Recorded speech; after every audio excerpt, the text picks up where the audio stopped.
Anno Domani. You know what? I'm going to throw you off a little bit. I'm going to go to our free pick right away in the NBA. It is to go with Orlando and Portland to go under the 220. Not that I understand why, people seem to love the free pick more than anything else, but then again, for the super sharps and whatnot, we'll have other great information coming up. Many of our systems involve exploiting counterintuitive point spreads or totals.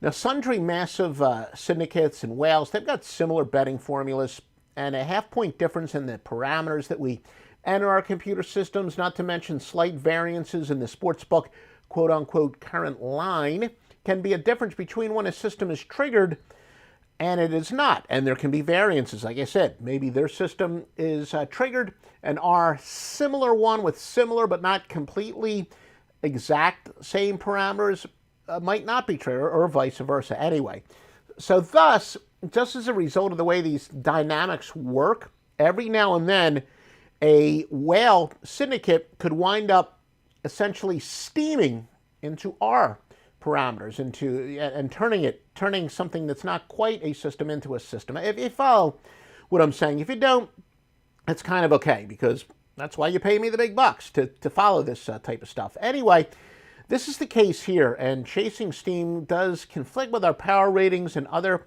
metrics, so this bet falls just short of being a premium bet, but more than still strong enough to release as a free one. Total that's based on recent form, and the current total goes under at 1637, 1120, and 74. So again, Orlando and Portland to go under the total is our free bet. But, all right, I should have adjusted my page there before I switched. I should have put my offshoreinsiders.com at home. Well, at least I checked the microphones right now. Let's go to it again. We're hot. Joe Duffy's picks, everyone's hot. And there is a reasonable explanation, in part due to the fact that normalcy's kind of returning, and with the proliferation of the legal sports books, I'm just telling you, the gap between the sharp and square, because of the adjustments that have to be made, it's the biggest dichotomy between the sharp and square that I've seen since really the early 90s. And that's why all the legit handicappers are on fire. And in fact, we do have a lot of people. I know you had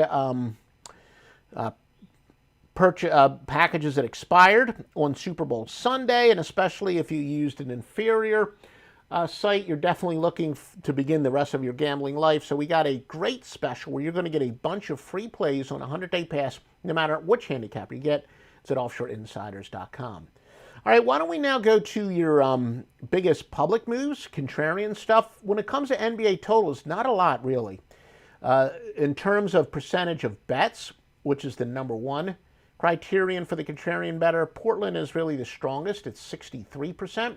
But again, if you're a contrarian player, that means you would fade that and go with Orlando. Now, as far as money's concerned, a little bit more there. The 98% of the bets are on the New Orleans Pelicans. 88% is on Golden State. And that's really about it as far as NBA is concerned. Now, how about college basketball? As usual, an added rotation game. Florida A&M, 82% of the bets. James Madison was 70. Now, New Mexico, significant here. 64% of the bets are on them. They're an underdog. And I'm moderately surprised, although kind of the sharp money is that, look, New Mexico, I don't know if you know their situation, but New Mexico has had all kinds of issues with COVID, and some players have opted out. And there's even been some talk about New Mexico just postponing the rest of the season. But remember one of our golden rules, that players tend to rally around adversity. So I although it's not a premium play, I agree with what the sharps are thinking. New Mexico, I think, would be undervalued here. And the sharps, it looks like, are really betting for New Mexico to rally around that adversity. Although I'm surprised that Joey Bag of Donuts is going with that theory. That kind of makes me nervous. So maybe I'm glad it's not a premium play. But that's the reasoning there, why such a big underdog is a public bet. And another underdog that's surprisingly a little bit of a public bet, South Alabama with 62% of the wagers on them, despite being an underdog, and then followed by St. John's, 61%, then Georgetown at 60%. I'll go so far as to say this is a crazy day where the public really likes the underdog on quite a few cases, and that would make me nervous because the old saying, public underdogs die, or I think VSiN likes to say, fade the chic underdog or something like that. And these are true. These are true. But there's more public plays on underdogs today than you'll almost ever see. Now, as far as the public money, 93% is on Kansas State, 88% on NC Central. Now, some people would say NC Central definitely becomes a sharp play when the money says one side and the number of bets say the other side. A lot of people say ride the money. Based on that theory, NC Central would be a very sharp bet, and 80% on St. John's. Now the biggest line moves of the day, and let me just get this thing out of the way. There we go. The biggest line moves of the day in the NBA. San Antonio opened up as a 1.5-point favorite to Golden State. They're now a 1-point underdog. Brooklyn opened up at opened up as an 8.5-point favorite to Detroit. They're now only 6.5. College basketball, well, we talked about it. NC Central opened up as a pick. They're now -2.5, and that's really it there. Yesterday we told you about the biggest NBA teams to bet on in terms of ATS margin, and how it kind of demonstrated there was regression of the mean. Well, here we go, the top over teams. Brooklyn's going over 18-7 by an average of 7.7 points per game.